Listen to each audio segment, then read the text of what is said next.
তার সাথে আমার পরিচয় হয় ফেসবুকের মাধ্যমে। আমাকে প্রায় সময় মেসেজ করত, কিন্তু আমি তেমন কথা বলতাম না। 4 মাস পর তার মেসেজের রিপ্লাই দেওয়া। এরপর হুট করে একদিন কল দিয়ে বলল, আমি তোমার স্পেশাল মানুষ হয়ে থাকতে চাই। তোমাকে আমার খুব ভালো লাগে।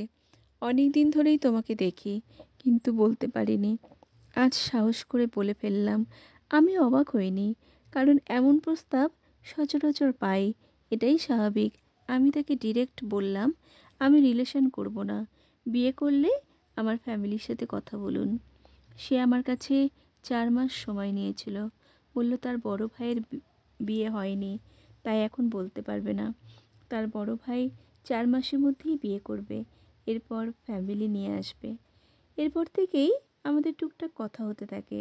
তারপর 3 মাস পর থেকে 25শে ফেব্রুয়ারি আমাদের প্রথম দেখা। হুট করেই সকালবেলা কল দিয়ে বলে, তোমাকে খুব দেখতে ইচ্ছে করছে, দেখা করবে?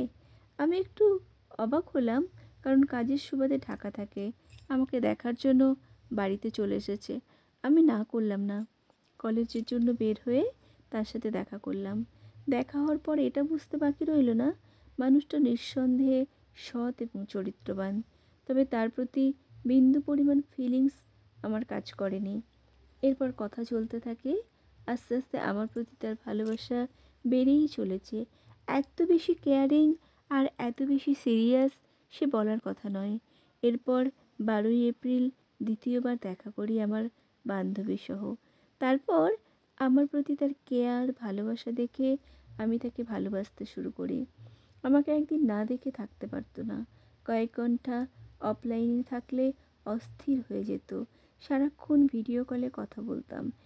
এমন হয়ে গেছিল যে সারা রাত কলে কথা বলতে বলতে কখনো বা সকাল হয়ে যেত। এরপর থেকেই দেখা হতে থাকে।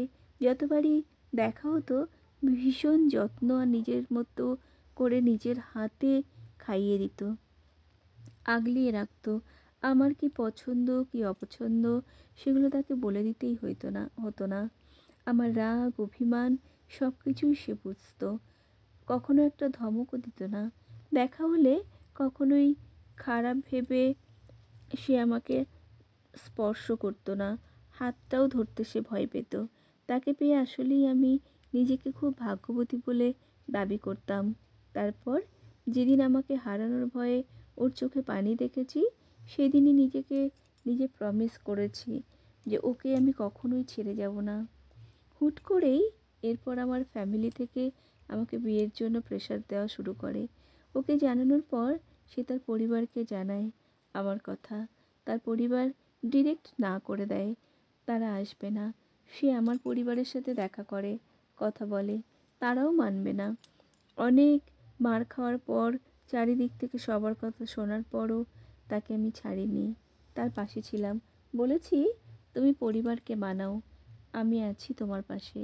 কারণ তার ব্যক্তিত্ব আমাকে বারবারই মুগ্ধ করেছে। তবে তার কাছ থেকে কখনো কিছু চাই না, শুধু ফুল আর ভালোবাসা ছাড়া। হাতে হাত রেখে বলেছিলাম, তুমি সফল হও, আমি তোমাকে ছেড়ে যাব না। আমি আমার কথা রেখেছি। আমি আজও তাকে ভালোবাসি। তবে সে তার দেওয়া কথা রাখেনি, ছেড়ে গেছে পরিবারের কথায়। সবশেষে বুঝলাম আমি তার পরিবারের অযোগ্য। উচ্চবিত্ত সমাজের মানুষ তারা, আমি তার পাশে বেমানান। সে হুট করেই কথা বলা বন্ধ করে দেয়। কিছুই হয়নি আমাদের মধ্যে, পাগলের মতো হয়ে গেছিলাম। তার সাথে একটু কথা বলার জন্য অসহায়ের মতো দিন রাত কান্না করতাম। 6 দিন খাওয়া দাওয়া বন্ধ করে দিই। পাগলের মতো রুমের এক কোণায় তার ছবি নিয়ে বসে থাকতাম, আর নামাজ পড়ে আল্লাহর কাছে চাইতাম, তাহাজ্জুদ পড়ে চাইতাম, কল দিয়ে পাগলের মতো কান্না করতাম। ক্ষুধার্ত ভিক্ষুকও এভাবে খাবারের জন্য এভাবে কারোর পায়ে ধরে না, যেভাবে আমি তাকে ধরেছি।